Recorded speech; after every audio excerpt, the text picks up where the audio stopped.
নাগরাজ, তোমার রাজ্যে এমন সাহসী কেউ নেই যে আমার সাথে লড়াই করবে। ভালো চাও তো তোমার নাগমণি আমাকে দিয়ে দাও।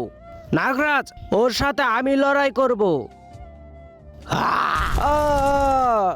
তোমাকেও জ্বালিয়ে দিব নাকি? না না, দাঁড়াও। এই নাও, আমার নাগমণি তোমাকে দিয়ে দিলাম।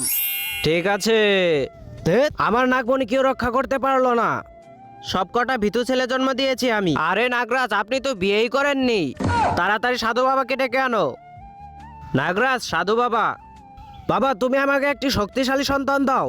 ঠিক আছে মহারাজ, আমি আপনাকে এমন সন্তান দিব যাকে দেখলে লড়াই করা তো দূরের কথা, তার শরীর দেখলেই সবাই পালিয়ে যাবে। বন্ধুরা, তারপর সাধু বাবা নাগরাজকে এমন কিছু দিল যা দেখলে তো তুমিও হাসবে। চলো সেটি দেখার আগে তোমাদেরকে ছোট্ট একটি ম্যাজিক শিখিয়ে দেই। প্রথমে ভিডিওতে লাইক করবে, তারপর চ্যানেলটিকে সাবস্ক্রাইব করবে, তারপর ইউজ দিস সাউন্ডে ক্লিক করো আর দেখো ম্যাজিক। তো দেরি না করে তুমিও করে ফেলো। ইয়াহু! আরে এটা আবার কি?